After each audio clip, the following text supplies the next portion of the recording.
Hello everyone, Dr. Victoria Skirbo here, speaking to you from the Seeds of Transformation Healing Center in Wareham, Massachusetts. So it's time for Taroscopes again, and today we're going to do the Taroscope for the sign of Cancer. And you can see behind me I have my painting that I did for the sign of Cancer. And I don't know if you can see, but like sort of in the shadows of the sea, there's the 6 and the 9, the 69, or the symbol of Cancer, which looks like a 69. It's funny because when I had my first office here in Massachusetts, my telephone number for my office was 0690. So I knew that it was the right number for me because I am a sun in Cancer. So let's take a look and see what's ahead for Cancer. I've already shuffled the cards. I've already actually done this video, and then it like died in the middle. My phone died in the middle. So I know the cards that are coming up. I said a whole bunch of stuff about them, but I'll just repeat myself and we'll pretend that I'm doing it for the first time. Hopefully you don't consider that cheating. It was just a technical glitch. And I think the cards are cards we need to look at as Cancer. So that's why I chose to not redeal.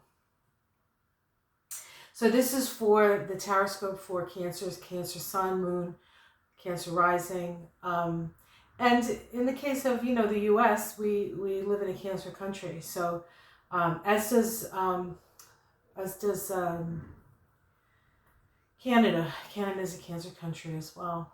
England is a Capricorn. The Ukraine's Virgo. Russia is Sag, I think. Oh my God, I can't remember. I'll have to look. I know I've looked at the chart, but I can't remember the sun. Russia's sun, right? Okay, so let's take a look at Cancer. So the first card that comes up, the immediate environment, is cruelty. And, this is an energy of what we see in the world around us. It's especially difficult to watch it, especially when it concerns children and women and children and elderly and people who can't, the caretakers of the people who are pretty much fighting. There are women fighting the war as well in the Ukraine, but the men are conscripted to stay, and they have to stand firm and fight for the homeland. As their women and children find safe passage. And of course, that's not true for everybody. Kind of depends on whether you can afford to do it, whether you know people, whether you trust it. There are so many things to take into consideration when this craziness of destroying a whole place it's crazy. And so we see the cruelty, and it's very painful for us. It's painful for everybody, but the Cancer feels their way through the world. And so if you feel like you have been overwhelmed, if you find yourself just crying for no reason, which really with a Cancer is not that unusual, but there's crying, and then there's mourning and grief. And I think the hardest thing, even as a Cancer, as I look at these cards, the hardest thing is knowing that it doesn't have to be that way, that it's a choice, and it is really the wrong choice. What's crossing that is the defeat card. It's the 5 of Swords. When are we going to see, the 5 of Swords is the guy with all the swords. His comrades are walking away from him because they can't even stand the barbarity that's being happened. It's not fair. It's abuse of power. And the one thing, as a Cancer, I can't say I've ever quite abused my power, so to say. It's like a Cancer thing. But when you're dealing with a country like the U.S., we have done this. And we need to recognize that, and I think we do. I don't think we don't recognize it. It's always easier to recognize it in somebody else when they're doing it than yourself, right? But this is, this is an opportunity for us to really take responsibility for our actions. as a cancer country, the U.S. as it were, or any other cancer country. But then as individuals, we need to take responsibility. Like, what can we do? What do we need to do? What action do we need to take to defeat the cruelty, to defeat that? Now, it sort of is like a double negative, right? At the bottom of it, we have the Ace of Swords. This is about a new action. This is about applying yourself to a sometimes well-known problem, but with a different action. Doing it in a different way, in alignment with the truth, in alignment with fairness and justice, in alignment with somebody saying, no, you cannot do that. So has there been, in your life, has there been people who have been cruel to you and unfair to you? And you're finally standing up and saying, enough is enough. Enough is enough. The outer does reflect the inner. So whatever's going on out in the world is a part of ourselves that we need to see in stark contrast so that we can actually do something about it. And I think we're seeing it, and I feel as though, and of course as a Cancer you would feel that something is getting done about it. In the past, we have the Prudence card. The Prudence card, it's the Eight of Pentacles. It's about hard work. It's about having filled the larders. Cancers, if you look in a Cancer's pantry, you won't just find one of everything. You'll find like 4 or 5 of everything, because they want to make sure that in case of an emergency, everybody gets fed.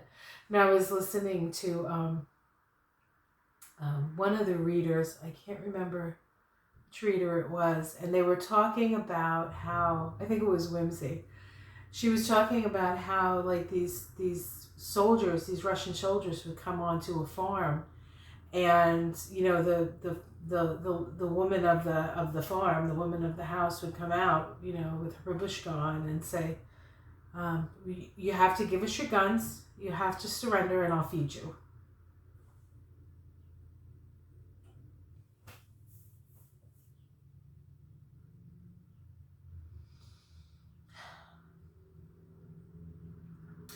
We're all just hungry for love. Love and understanding. We don't want to fight each other. We don't. We're like the men in the Ukraine, a lot of times we're, what is that, conscribed?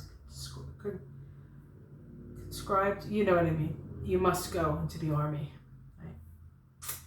Right? In the sky, we have the Lovers. The Lovers is a card of choice. It's a choice. The choice is ours. And the choice, this card brings up for me the idea that we, there are really 2 parts of us. There's the mortal part and there's the divine part. And there is a connection in that. But sometimes we have to feel disconnected before we realize that we actually never lost the connection. And I feel like that's part of the energy of this 6 vibration. This is the vibration of the year. The 2022 is a 6 vibration. It is Gemini vibration. Gemini is about duality. And understanding that there is a dark side and a light side to everything. And, we here in physical manifestation are in the dark. But as we evolve, more and more light comes in. More and more light, actually, it doesn't come in. What it does is it comes out of us. We actually start to lose density and lose those ideas and ways of thinking, because the prison that we're really in here in the physical plane is the prison of the mind. And so as that starts to, as light shines on Marblehead, as we like to say in Massachusetts, we start to see the light and the darkness starts to fall away, but we also can see the darkness in more contrast. The lighter it is, the darker the shadow in a way. So, but we need to know it's there, and we need to come to terms with it. We need to accept that about ourselves. It's interesting because I watch Zelensky talk about peace and ask for war and ask for arms, but the intention is peace. It really is. And the arms are because that is that is the environment that we need. That's the reality that we face, right? And so you need to be able to do that, but the intention must be for to bring about the light, as opposed to make things darker. So we have, as Cancers, we have a choice. We have in the immediate future the Prince of Cups. This is actually the King of Cups in this deck. So this is a fatherly figure who loves his family, loves his children, loves his country, wants to support and nurture them, wants to heal the wounds that they're feeling. You know, as a Cancer country, as somebody, a Cancer that lives in a Cancer country, you know, we're very wounded here. And a lot of it has to do with, because many people who have come to this country have come from places of trauma. And either the people who were here were traumatized, the people who came were traumatized in one way or another. We have a lot of people here that came because of poverty, indentured servitude, slavery. I mean, under a lot of duress, right? And came to this country and sort of went west, young person, right? So there's a lot of pain, and we, as the U.S. and a Cancer country, is going through our Pluto return. So we're seeing the dark side of ourselves. It's being exposed to us for us to heal, just to recognize it and to perhaps, you know, evolve through it. So for you, Cancer, as an individual, you're going to have opportunities for healing. Not only opportunities for your own personal healing, but opportunities to heal others. Because I really feel like if you're not in some sort of healing, if that's not what you're doing for others, I feel like this is when you start to do it for others. You make the decision, I'm not going to watch people suffer, I'm going to do something about it. And it may just be, you know, like these women at the farm in the Ukraine, feeding your enemy.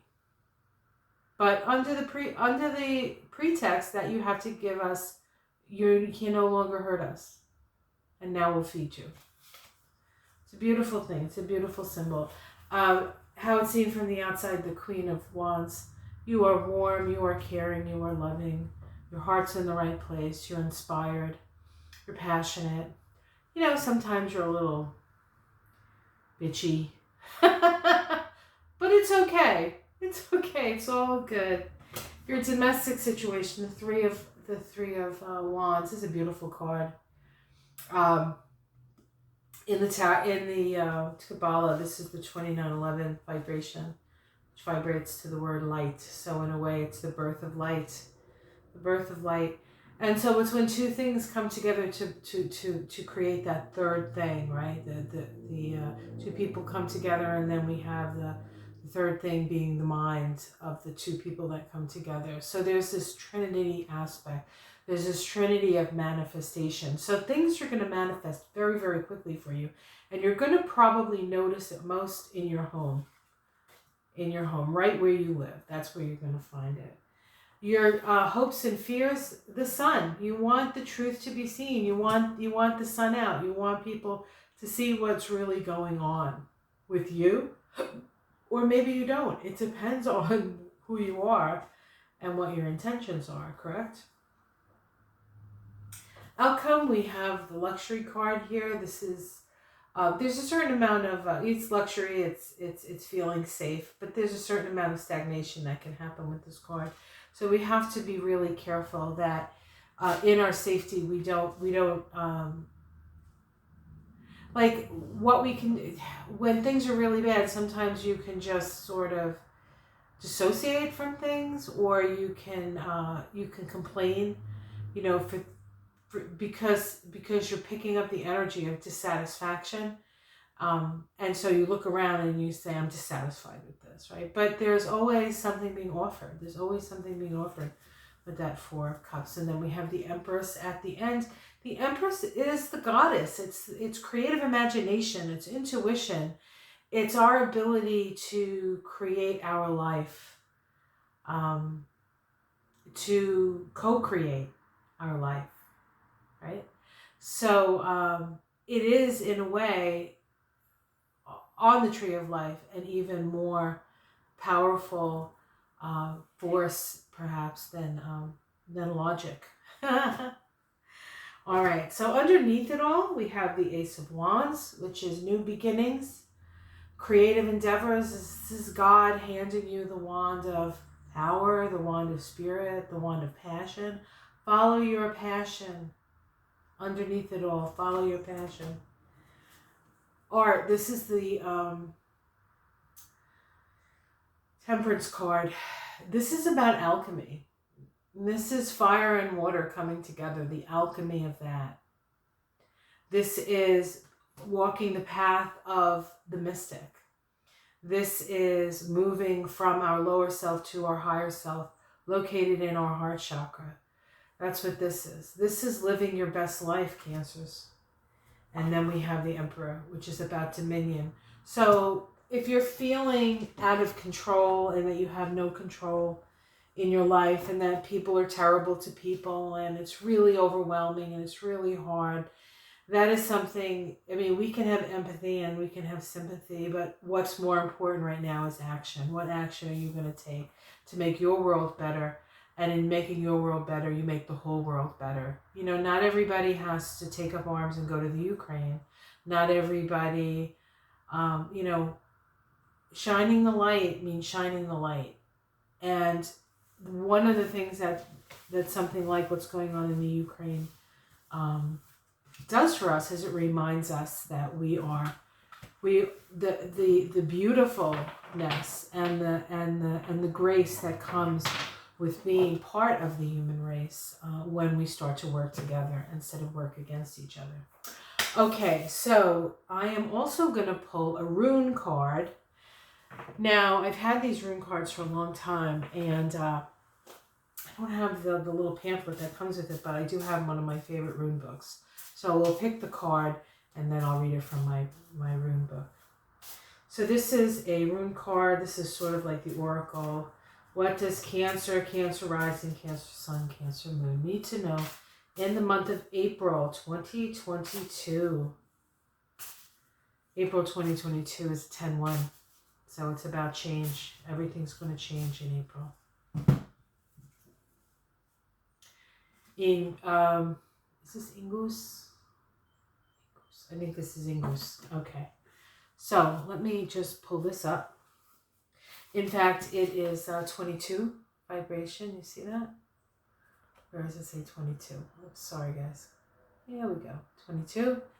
You see under the man, under the earth, now rising up.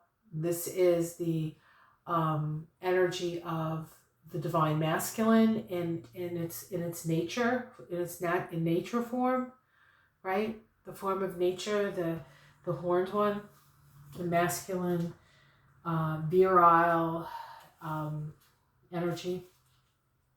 Okay, let me find this here. Ingus. Actually, I should probably go from the beginning. I always do that. I always just flip through the book instead of looking. I believe that's what it is. Okay.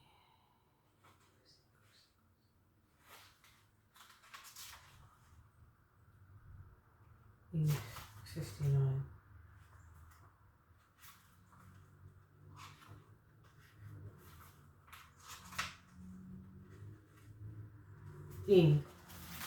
Ingus. I was right. Ing is Danish Anglo-Saxon name for Freya, the god of agriculture and fertility.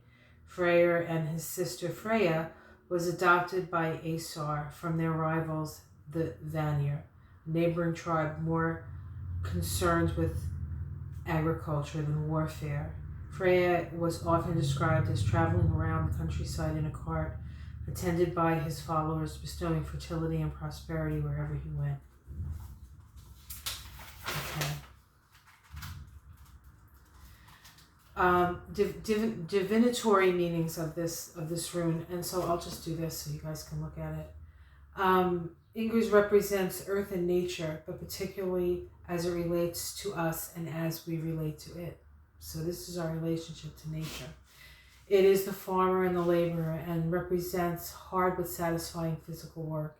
It also represents the body, and its appearance may indicate a need to get in touch with one's physical self. Psychologically, Ingus represents how we perceive ourselves as physical beings. It is a person who has a healthy body image and is well-grounded in reality, well-balanced in their outlook on life. So this is, if you're not like this, this is what you're being asked to do. And if you are like this, kudos! Kudos! This is a person who has come to terms with who they are and what they look like. So it also has to do with coming to peace with your physical visage, right? I mean, so many people come on, like especially in the time of the internet, where you can put filters galore on everything. Nobody can really see who anybody is, really. But maybe in a way that's good, because you're not judging people by like the mole they have. You're just like listening to them, maybe. But also, you know, we can gloss over a lot of things this way. So by the way, I don't use any filters, but you probably have figured that out by now. Okay, and spiritually, Ingus, this rune represents the internalization of the spiritual qualities of the four elements: knowledge, will, empathy, and silence. It indicates a complete inner harmony with oneself and one's environment, and frequently appears in a reading when someone is involved in the more advanced levels of pagan spirituality. Hello there, little bird. This little sparrow just sat right outside my window looking in at me. One of my bird feeders is kind of empty, so I think he's trying to get my attention. But maybe he's just giving me a message. It's a sparrow or a finch, I'm not sure. Okay, guys, well, that was pretty powerful, I think. I hope you enjoyed that reading. Please like and subscribe. If you would like a personal reading, astrological, numerological, Kabbalistic reading with me, either separately, you know, just want this kind of reading, or together, which I think is the best because it gives us the most perspective on you. You can go to my website. The link is below. I'm also having some new classes coming up. I am planning on doing 2 new Kabbalah classes, one for my previous students who've taken my beginners, you know, the introduction course, and called Climbing the Tree of Life. And then I'm also going to have another beginner's class on the Kabbalah, so we can expand your knowledge on that. Those things will be listed on my events page as soon as I decide when that's gonna happen, as far as dates. Usually my classes run about 6 weeks, so, and they're usually done on consecutive days. So I usually do them in the evening, but I do like to do afternoon classes. So some of those classes may be afternoon classes if you're interested in those classes, but it's not at a time that you can attend. I do send the class out. You know, once the class is done, I send the video. So you don't even have to be in the class to get the benefits of the class, although the interaction is always the most fun. But it's up to you. You know, it's your life, and if it can fit into your life and it's something you're interested in, then do it, right? Okay, guys, have yourself a great month. I love you very much. Thank you all for your support and all the beautiful energy that you send my way. The fact that I can share what I know and my home to a certain extent brings me a lot of joy. Okay, take care. Much love. Namaste.